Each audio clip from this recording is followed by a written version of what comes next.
Hi everyone, it's the interview queen Alicia Atout here, and I'm extremely excited today because it is the incredible Natalya. Hello! Hey, thanks so much for taking the time today. I appreciate it. Thank you so much for coming on here. I know it's a busy day over there, so we will get to it. How are things going, and how are you doing with everything going on right now? It's been super crazy. Yeah, I've been good. I've been good. It's been a crazy time. But I'm one of those people that I just try to take everything one day at a time, one moment at a time. And I think one of the things that's important for people to understand right now, especially during a worldwide pandemic, is that we're going to have good days. We're going to have bad days. We're going to have days where we feel great. We feel like we're totally on top of it. Hey, this isn't so bad, and then there's going to be days where you feel lonely, you feel isolated, you feel frustrated, you feel like you just want things to go back to normal. Like, I think every feeling that anyone has is justified, especially right now. Like, there's because we're all just going through so much on top of what we were going through before a pandemic. People had there's people out there that are going through regular things, that whether their mom has cancer, or whether their cat just died, or whether they just lost their job, like, prior to the pandemic. Like, so then you throw a worldwide pandemic on top of it, and It's a lot.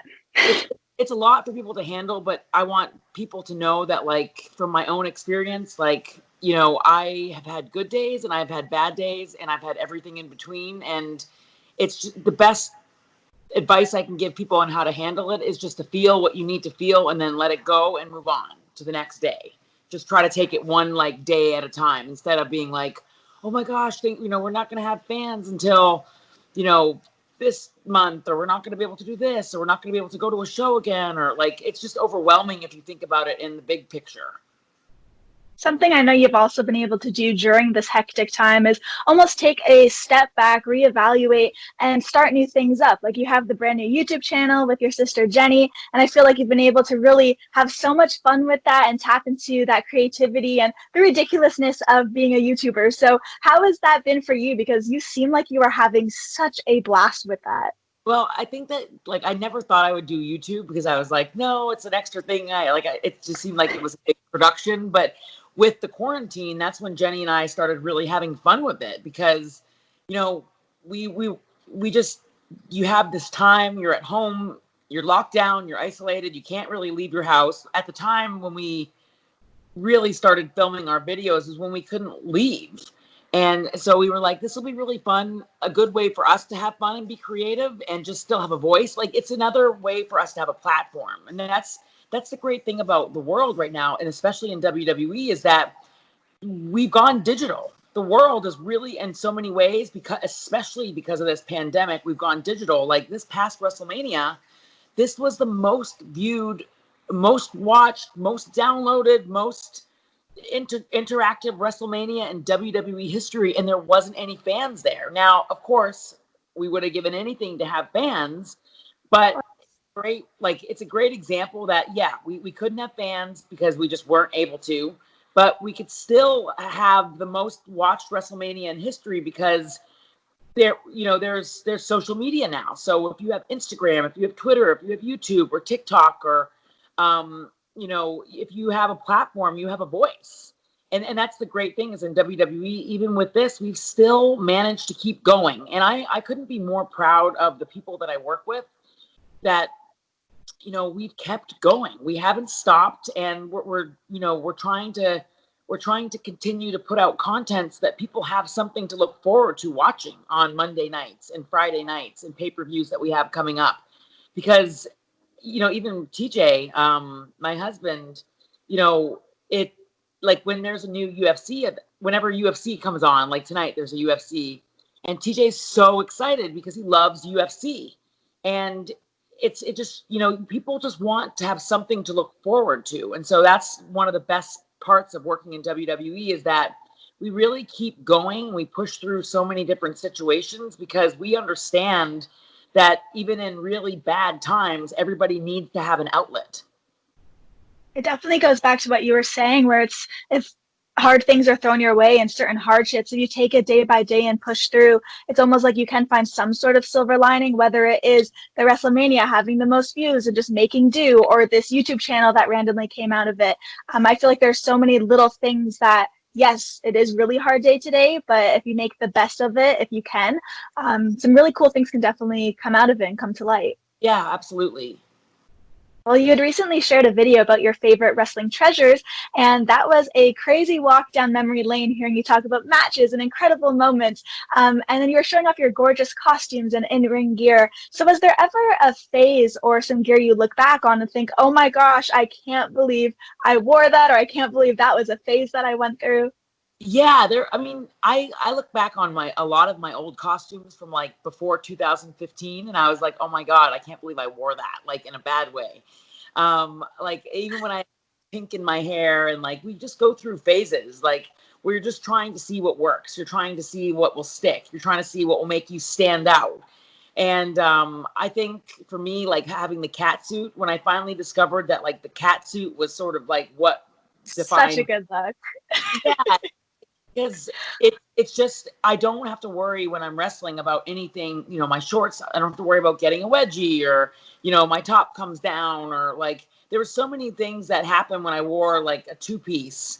I see unflattering camera angles of myself when I'd be in a hold where I'd be like, oh my gosh, I look really fat in that, or like typical girls worrying about that kind of stuff. But like this out the cat suit that I wear now, it's made by a lady named, she makes my costumes, my gear now. Her name is Terry Anderson, and she made my dad's costumes. She made Brett's costumes. She makes Undertaker's costumes, and she's like the Picasso of gear makers. And so there's been some, like, I love fashion, and so I have a lot of like designers that I'm very inspired by, like Balmain, and I hope I'm pronouncing that right. But I go to a lot of their like Instagram pages, and like I look at a lot of their clothes for like inspiration, and I'll go to Terry and I'll say, hey, like Balmain did this beautiful outfit for Kim Kardashian. Like, do you think that we could make something that like is kind of inspired by that? And what was it? I think it was 2015, maybe. I think it was maybe 2014 or 2015. I had this, I can't remember what year, for WrestleMania. It was like this beautiful kind of like turtleneck cat suit with like gold crystals everywhere. Like it had over 20,000 crystals on it that she hand glued onto the costume. And Incredible. it was Balmain inspired, and it's to this day, it's my favorite costume. It's just like I have it. I save every piece of wrestling gear that I've ever worn in the ring. And I get people asking me a lot, like, people want to purchase it, but I can't sell my gear because It's too sentimental. every piece of gear that I have tells a story about a match that I've been in. And like my matches have been, my career and my gear, it's all tied into one. And so, yeah, that costume that Terry made me, I love it. The outfit that I wore, even the outfit that I wore this past year at WrestleMania when I wrestled Liv Morgan, it doesn't get enough credit because I haven't been on TV enough since the pandemic to really talk about that one. But that one has 10,000 crystals on it, and it's just like, it's super, like, it's just, she's like got all this different material, and it's like all these ombre colors, and we talked about it, we collaborated, we went over things, we went over images and videos and pictures. A lot of work goes into my gear, so the gear is very important. And I never want to go back to the days when I was like, when I look back on my photos from FCW, I was wearing like BB Sport, and I was like looking back on those photos going, I wish that somebody would have stopped me and said, Natty, you have proper gear. It's like when I reflect back on my first interviews and I would show up in band t-shirts and jeans, no makeup. Like, I was so young and you just don't realize certain things. And now looking back, you're like, oh my gosh, if only I could change it. That's part of your journey. It's nice to look back, and like I was putting together a birthday collage. It's actually this week's YouTube video for TJ's birthday. And I was looking back on all these old photos of him, and it's so crazy how like he's literally in the best shape of his life. He has the best haircut of his life, and he looks the best he's ever looked in his whole life, like right now.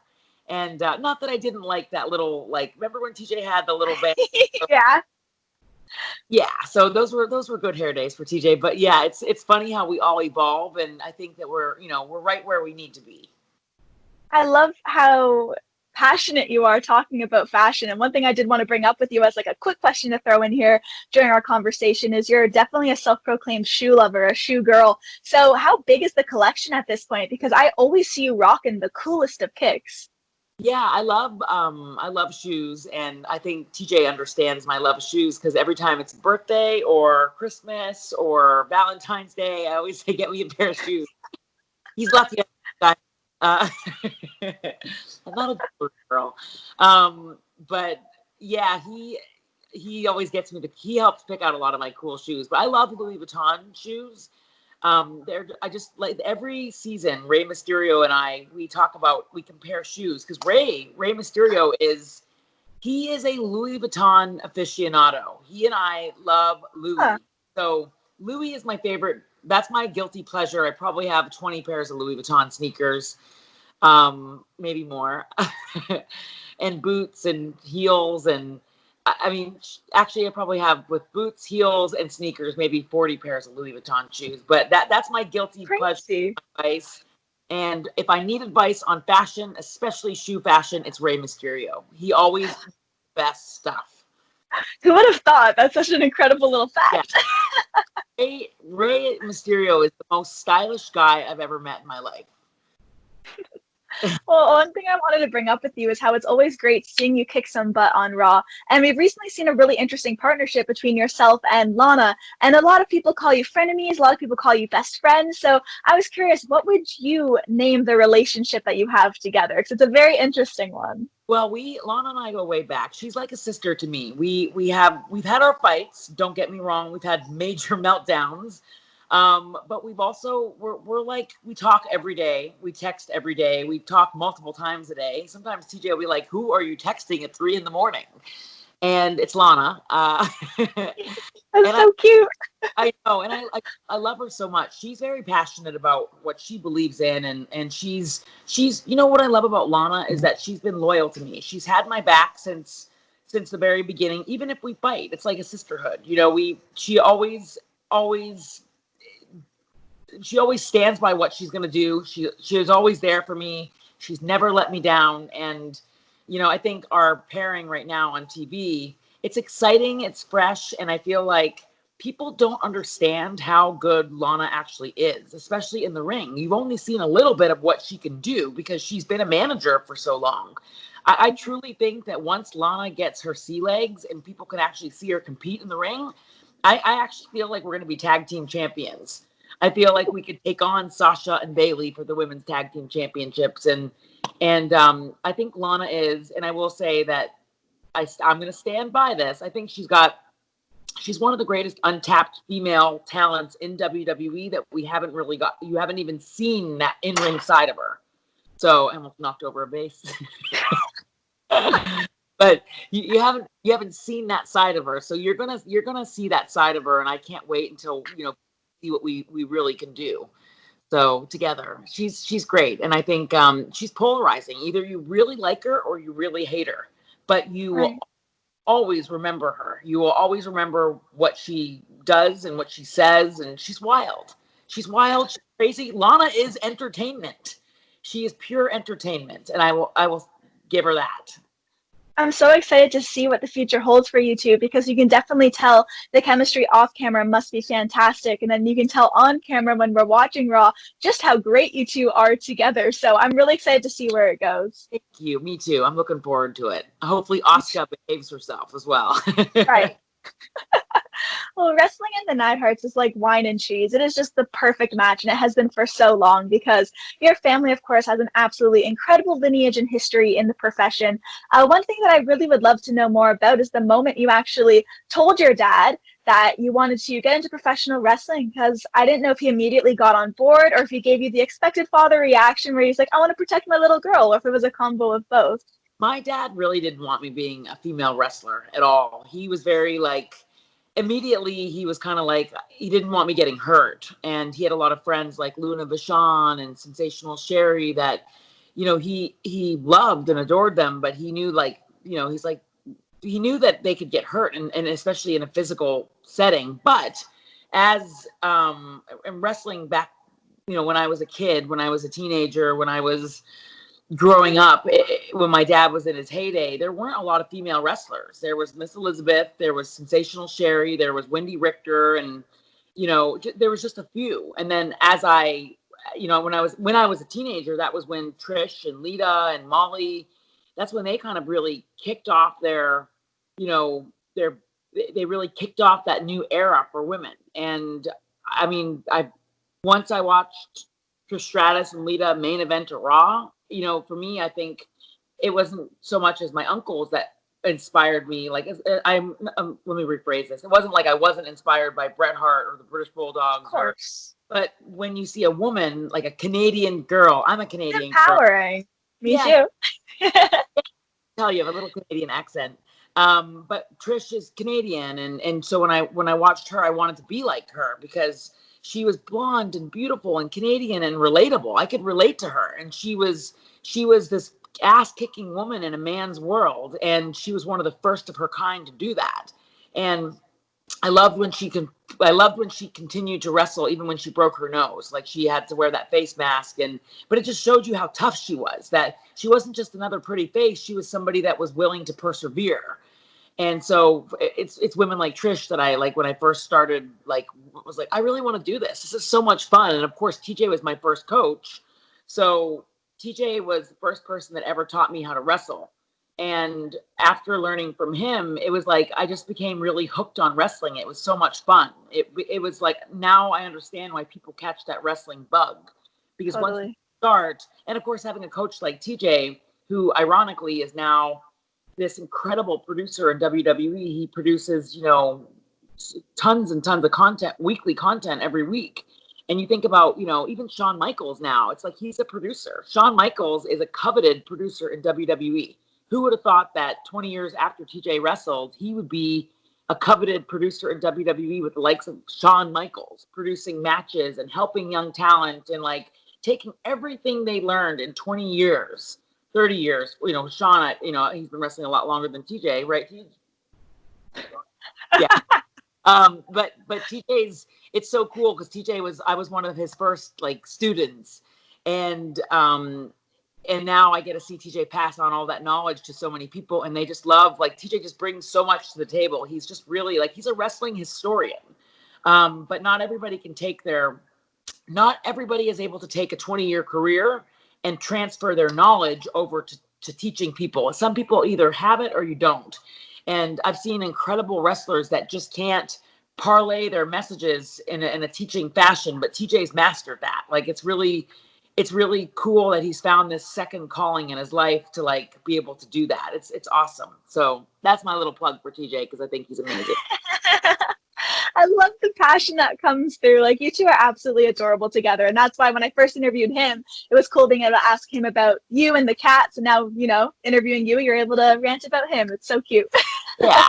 And he's just he's such an asset to the industry because he's like, I'm going to go off topic here, but like, he's such an asset in a way that he's such a clean living person that he doesn't have, a criminal record. He doesn't have, all of a sudden, so he doesn't have a lot of scandal or like a lot, like he's just like he's a remarkable person with this clean slate. And he's like got this immaculate reputation because that's just really who he is. And other than playing a lot of video games and swearing into the screen at the video games, as pretty salt to the earth as you can get, but he has so much knowledge and so much passion for the business and for the industry, and that's why I think so many people, anybody that can work with him, like, it's just they're going to be so lucky and they're going to benefit so much from working with him. But I'm just lucky that I get to like sit under his learning tree at home. Sometimes I like to let TJ know that I'm right, but usually he's always right. So once we come to that understanding, we're good. Well, I want to say just thank you so much for taking the time to come on here. I know, like I mentioned earlier, it's a busy day for you too. So thank you so much. You are definitely one of my favorites to watch. I love how honest you are, how you always speak your mind. You're an inspiration, so I can't thank you enough. Thank you so much. Oh, thank you so much, Alicia. Thank you for having me on, and I'm glad we finally got to do this. And it's so nice to see, like, you living your dreams as well. And I was thinking that when I when I decided that I was going to do the interview, I was like, you know what, this girl is like, you know, she's just like me. We have to start. Everybody has to start somewhere, and you just have to keep building. So, and I like that you're doing that. I really do. I'm like this. Like TJ really enjoyed his interview with you, and I think like you just have so much great stuff to look forward to. And I hope that you continue to rise to the occasion and nail it, because it's been awesome talking to you. Thank you so much for the kind words. You're absolutely lovely. Thank you so much. Everyone, this has been the incredible Natalya. I'm the interview queen, Alicia Atout. Be sure to check out aliciaatout.com for all exclusive interviews and features, and we will see you all next time. Bye, everyone.